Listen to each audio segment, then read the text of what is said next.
Paz seja em vós. Amém. Prosseguindo agora no estudo das 7 alianças, vamos tratar da aliança adâmica. É o homem no centro da questão.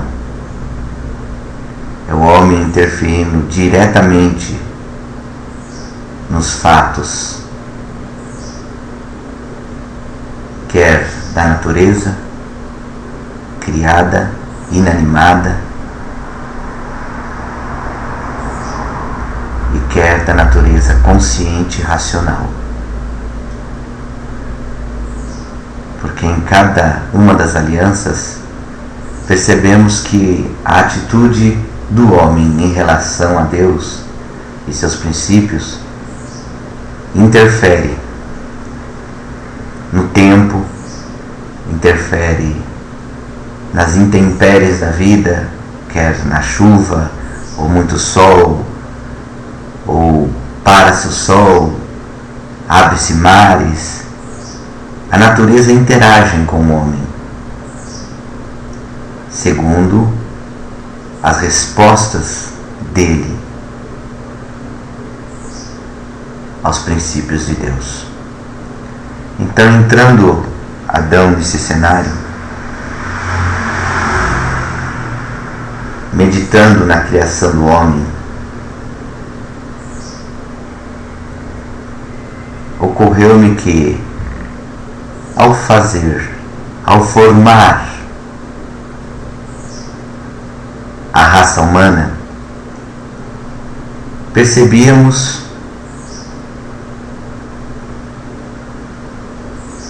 que não só a sabedoria que era assistente de Deus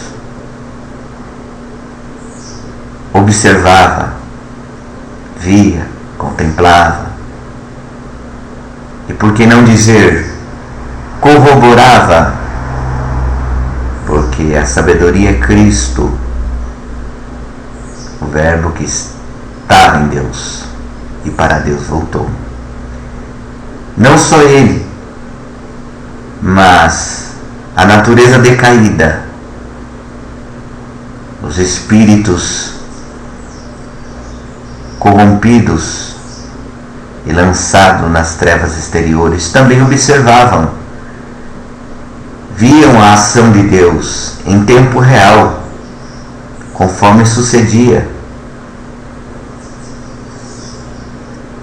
Digamos que o adversário foi o primeiro alquimista fora dos portões celestiais, fora da esfera celestial, da Jerusalém celestial, da pátria, da morada divina. Então ele observava a criação como um aprendiz, e Deus tinha no homem a coroa da criação. E é interessante observar que Deus o formou, era inanimado. E se cremos nessa história, cremos pela fé. Então, retoricamente, ou literalmente, podemos imaginar Deus formando o homem do barro. Que diz a palavra que ele pegou do barro, modelou e assim o fez. Mas o que deu valia, o que deu consistência, o que deu início, não foi o trabalhar das mãos. Porque tudo que Deus fez com as mãos, Ele dizia: boa é esta coisa, foi bom ter feito aquilo. Mas na hora de dar vida, na hora de coroar a criação, em que todas as esferas celestiais estavam atentas voltadas para o ato divino e sagrado do Criador da existência, em que viram ali uma oportunidade de aprender o segredo da existência. Deus simplesmente já não expressou palavras, já não verbalizou, mas soprou nas narinas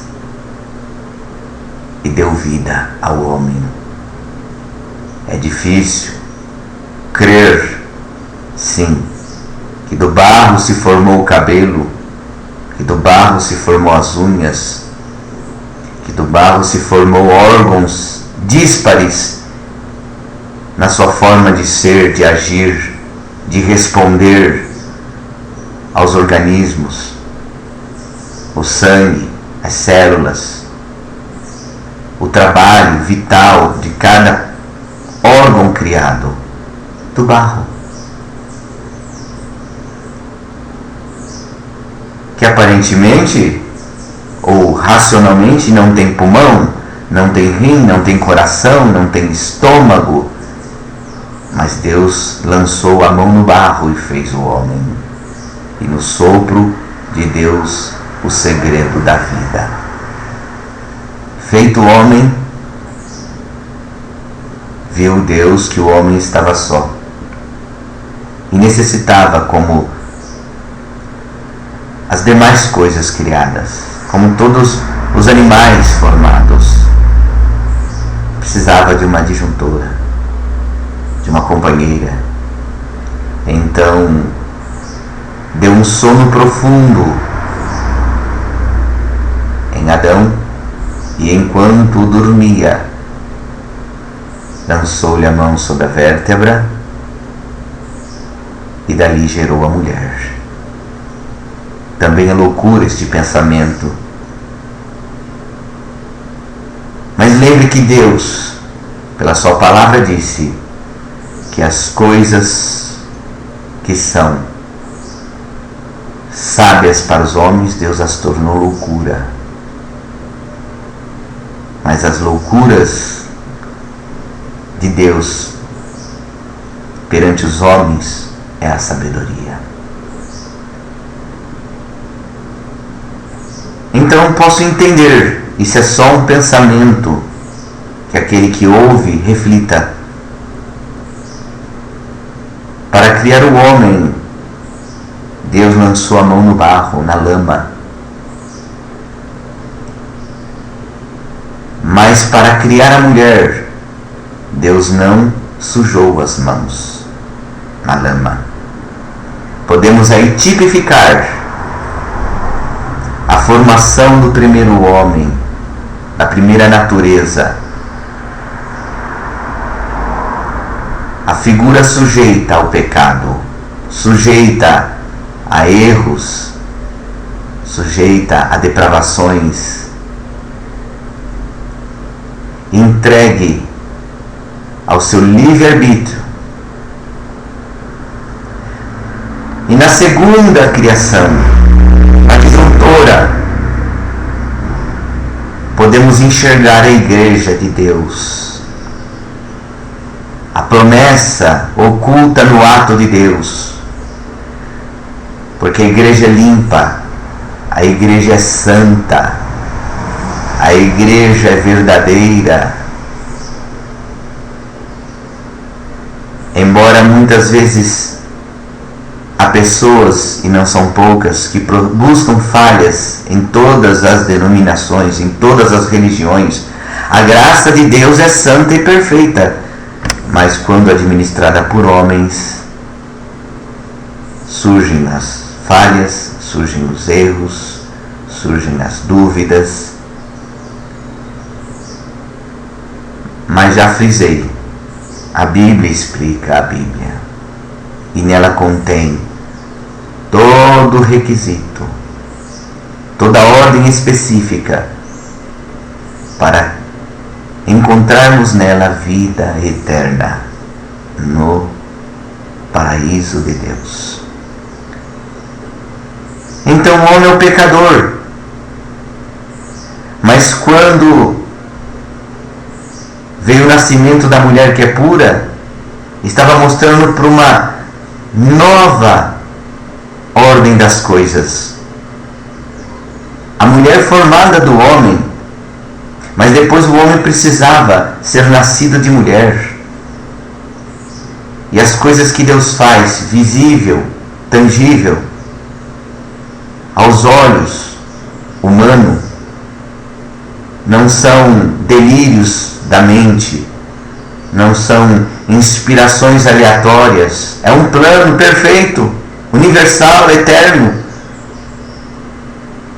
Então expressava Deus ali naquele ato que o homem deveria passar pela madre, passar pelo útero da criação, pela bolsa d'água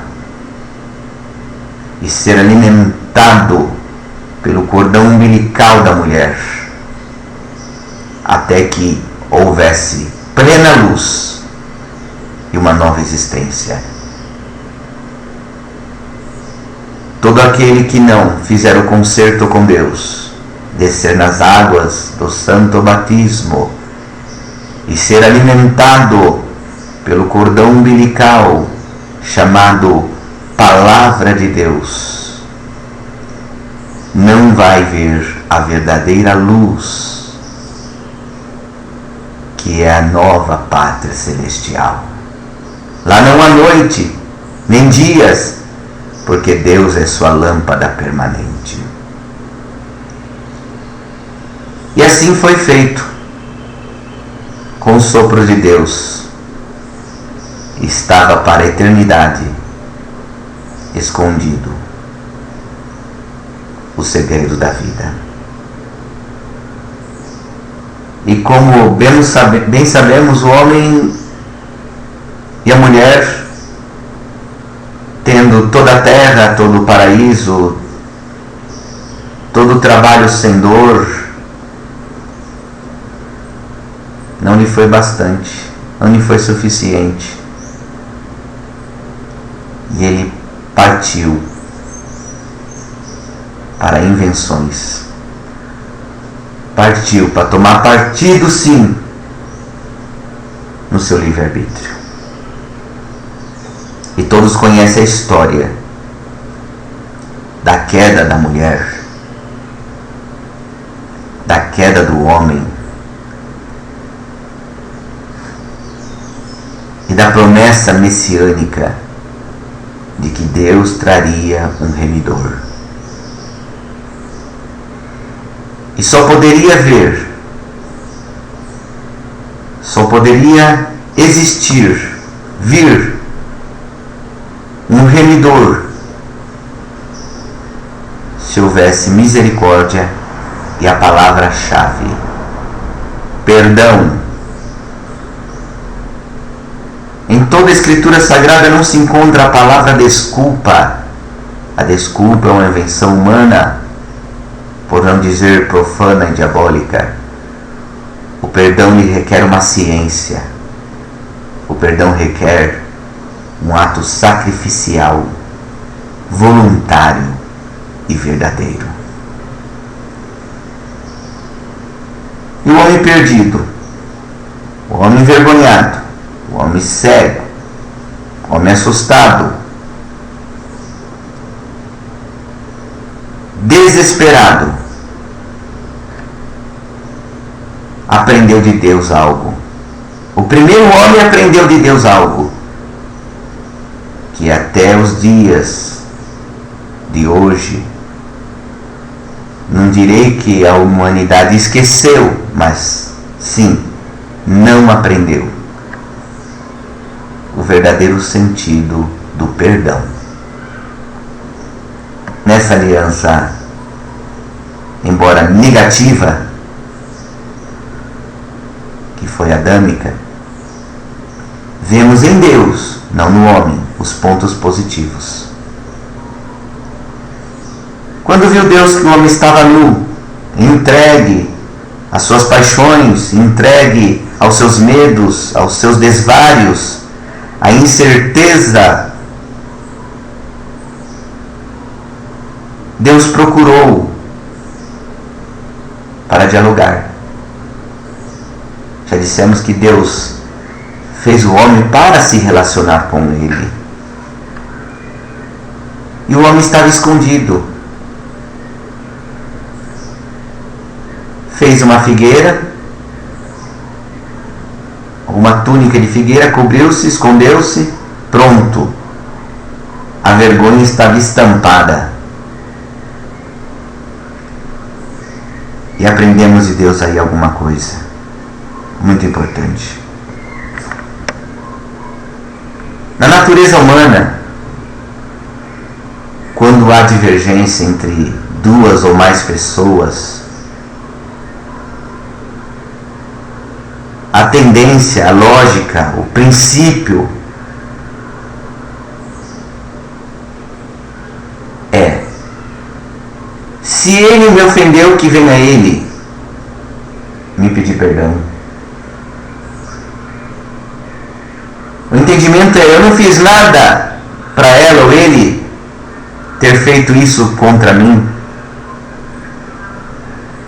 ter feito isso para mim. Então a pessoa se enche de razão e espera que o seu ofensor venha pedir perdão, senão não é restabelecida a amizade. E isto é um jogo de moral, de caráter, de orgulho. E o homem entendeu que Deus foi vitimado. Adão, Eva foram os réus.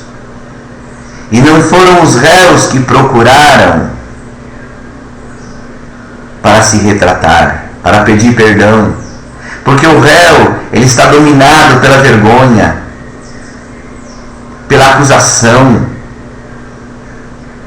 pela baixa autoestima. Ele está frustrado. Ele já está pagando o preço da recriminação, da reprovação pessoal. É enfraquecido. E o que é necessário então? Qual é o verdadeiro perdão? É ação e reação. É a vítima entender o que fiz. Qual foi a prática, a palavra, o gesto que eu pratiquei? Qual foi a minha ação que trouxe aquele que se tornou inimigo pela circunstância esta reação? Então a vítima, o vitimado deve procurar, aceitem ou não, o réu, e quebrantar aquele coração, quebrantar aquele orgulho, perdoar, liberando de si mesmo o perdão. E assim há o entendimento entre as partes e uma restituição de uma amizade, de uma comunhão. E foi o que Deus fez. Deus procurou Adão e revelou ali a pessoa de Jesus Cristo. Porque Deus tinha dado uma ordem, e por causa dessa ordem é que o homem caiu em contradição, caiu em pecado e vergonha, em desprezo. Mas ele veio e prometeu o Messias. Quando? Em 3 de Gênesis 21, escrito está que fez o Senhor Deus a Adão e a sua mulher túnicas de peles e os vestiu.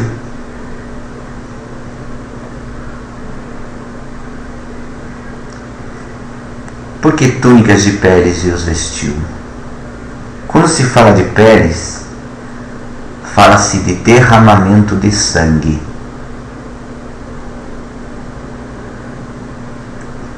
Espero que o caro ouvinte o caro irmão, esteja entendendo e compreendendo que neste momento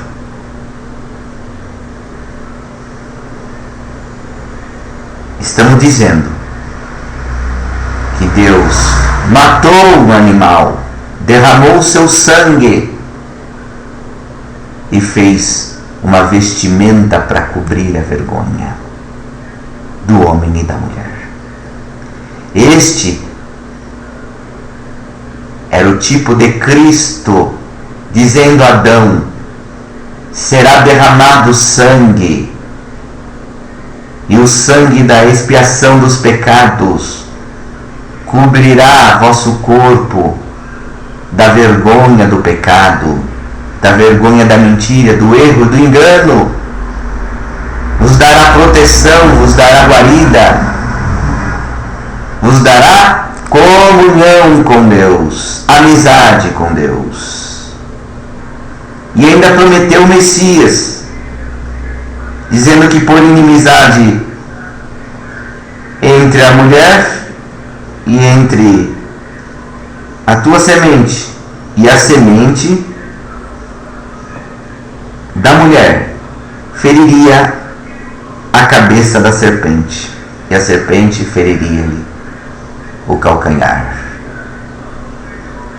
Grandes revelações principiam daqui. Podemos observar que Deus usou os recursos já criados, celestiais, divinos, provavelmente eternos, para interagir com o mundo terreno e celestial. Se observarmos as Escrituras Sagradas, vamos ver aí uma escala hierárquica em que atuam os seres celestiais. Em Hebreus 14, se não me engano, fala-se sobre os anjos, que é uma classe de ser celestial, e ainda acrescenta embaixo que são espíritos ministradores enviados para servir a favor dos que hão de herdar a salvação. Então os anjos trabalham a fim de ajudar os filhos da redenção para entrar na pátria celestial. Outras passagens nos apontam os arcanjos. Somos vistos arcanjos em guerra, em pelejas, em lutas aguerridas, em prédios ardis, defendendo,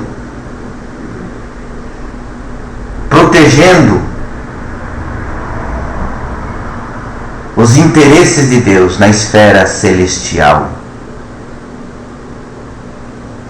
matando, destruindo, desembaiando a espada. E em outros pontos os vemos como cantores, como aqueles que louvam a Deus, trazendo-nos o espírito de guerra e de louvor. E o mesmo Deus disse, através dos escritos sagrados, que Ele voltará a voz de arcanjos, com cantos, louvores e glória para os filhos da salvação. Outra classe que nós vemos são os querubins. Aonde está a glória de Deus? Aonde está a manifestação suprema da essência de tudo que é inerente, imanente à glória de Deus? Estão os querubins. Eles se apresentam ali.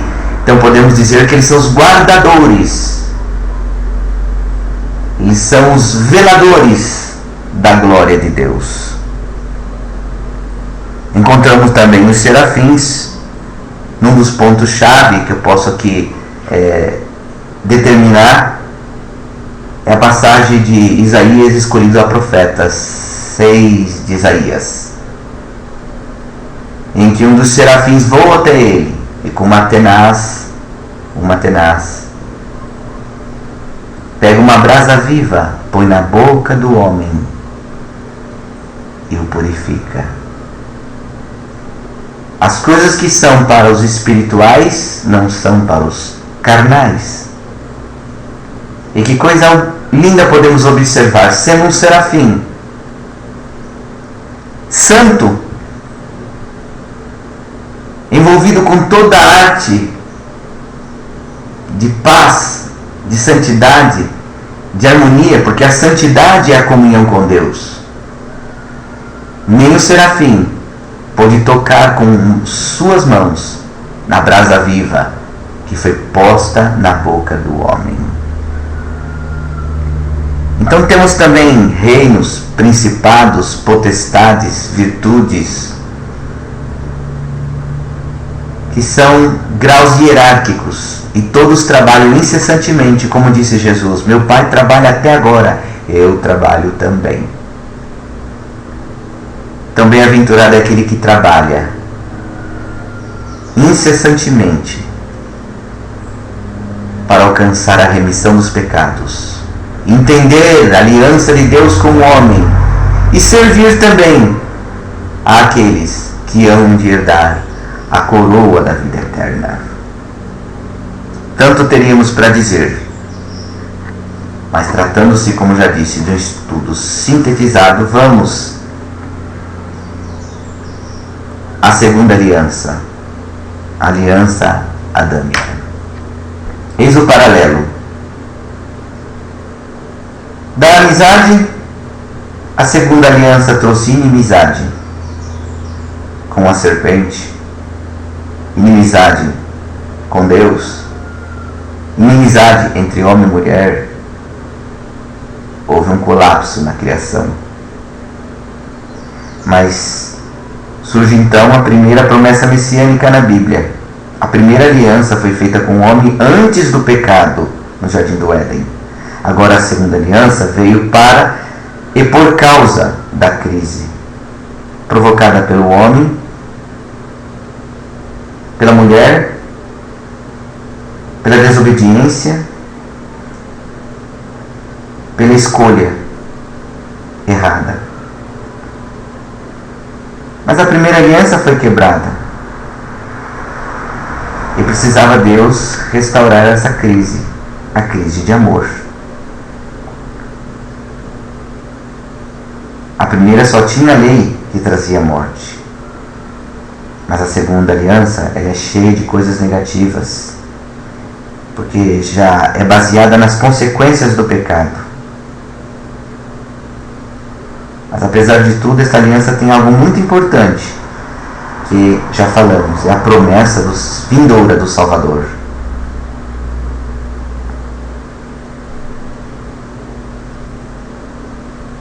A primeira aliança tinha lei, uma consequência de morte.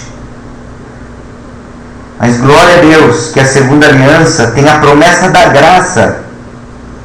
Já prometia a graça para solucionar a lei e a morte. O descendente da mulher introduziu o pecado, mas da sua semente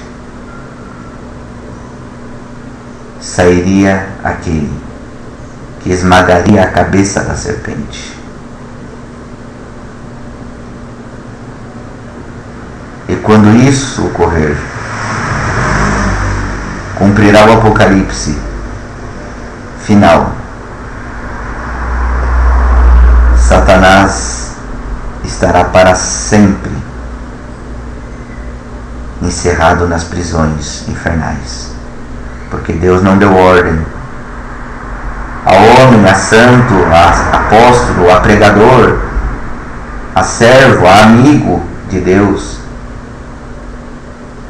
o direito de pisar sobre a cabeça da serpente. É Cristo quem a faz.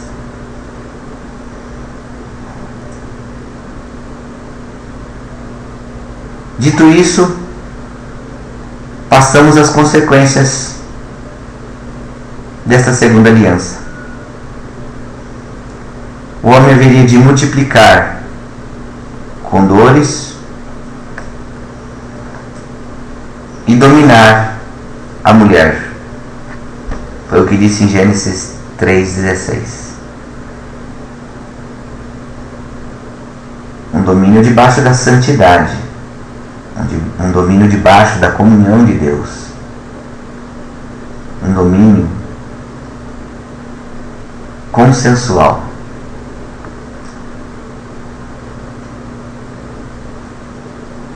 Não impositivo,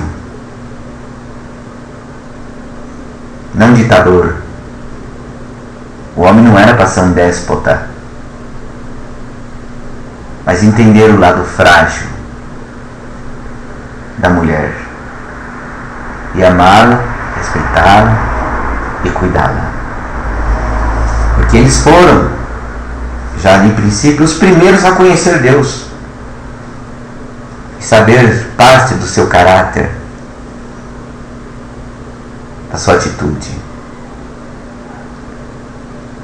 Mas a humanidade continua decaída. Homens continuam amantes de si mesmos. E nós vamos entender nessas alianças aonde está a solução de todo esse problema. Porque agora na segunda aliança o homem não haveria de multiplicar-se com o fim de dominar a terra para Deus. Agora é dominar a mulher. Esse era um propósito original de Deus, que continua com a ordem de o homem se multiplicar para o expressá-lo na terra, formando assim um paralelo com a primeira aliança. Agora, por causa do pecado, as condições são radicalmente mudadas. Ao invés de multiplicar-se como um processo natural da vida, o homem e a mulher vão se multiplicar com dores. Ao invés de serem companheiros na tarefa de dominar o mundo para Deus, o homem terá que lutar para dominar a mulher.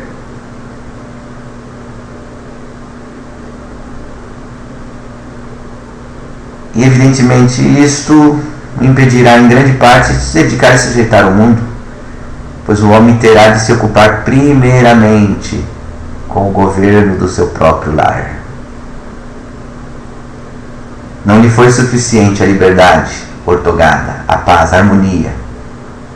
O homem arrumou para si trabalho. É um trabalho tanto quanto difícil. Não cabe aqui discriminação, não cabe aqui nem ironia. Mas pôs Deus uma tarefa para Adão: dominar a mulher. E agora eles estavam, ao contrário da primeira aliança, vestidos, outrora nus, vestidos e com vergonha. Gênesis 3:21. O homem já não estava mais no estado de inocência. Deveria usar então roupa e conviver com a consequência do pecado, que não é outra coisa senão o senso da vergonha. E como eu falei a princípio, a ação do homem traz reação e consequência na natureza. E Deus se serviu tanto das coisas celestiais como das materiais. A natureza começou a trabalhar em conjunto com o homem. De que maneira? Em Gênesis 3:19 é dado ao homem uma regra para a alimentação: ervas e frutas. Mas as coisas mudaram. Agora o homem teria de comer pão. Nisto vemos uma progressiva queda do homem, que se reflete até na sua alimentação. Pão já era menos natural, porque tem que forjar do trigo esse milagre do pão, exigindo do homem esforço humano. Vemos aí que não podemos desfazer os efeitos do pecado sobre a humanidade, no sentido de voltar ao estado de nua inocência, ou de ter uma alimentação só de frutas, ervas. Assim como não podemos evitar a dor da mulher de dar à luz. Essas coisas são consequências da aliança que Deus fez com o homem, e serão desfeitas somente no dia em que se completar a redenção, a volta de Jesus. Cada qual interpreta a Bíblia a seu bel prazer.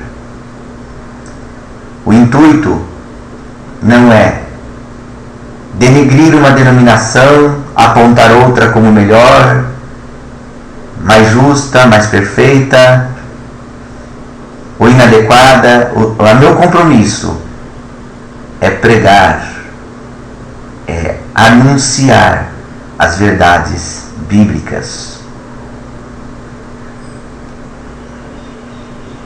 Ouça, compreenda e entenda. O plano de Deus vai além de nós, em nós e muito antes de nós também. Por isso o Senhor deu para eles, no quinto ponto, na segunda aliança, o suor e a fadiga. Porque não foi só mudado o tipo de alimentação, mas também a forma de conseguir o alimento. Era simples, era só esticar o braço, apanhar o fruto, a erva, e estava feito. Mas agora não. Agora teve que trabalhar com suor e com fadiga. Não podemos imaginar a criação original, Adão, Eva, homem e mulher robustos, não na forma que muitos imaginam, na perfeição visual, com atributos divinos, como se fossem semideuses, mas seres humanos dotados de uma força que nós hoje desconhecemos. E mesmo com esta força foram conhecer o suor e a fadiga. E uma proibição veio no sexto ponto, referente à árvore da vida. O homem já havia comido do fruto proibido, então perderam o direito de comer da árvore da vida que estava à disposição. Pecado o homem, denegrida a sua imagem e perdida a sua semelhança com Deus, comendo o homem desta árvore, ele viveria eternamente. Como já frisei, não era comer e viver, mas enquanto comesse, viveria. E seriam como o adversário, a serpente ou o diabo, eternamente condenados, sem possibilidade de arrependimento. Esta foi a causa de Deus proibir de comer da árvore da vida.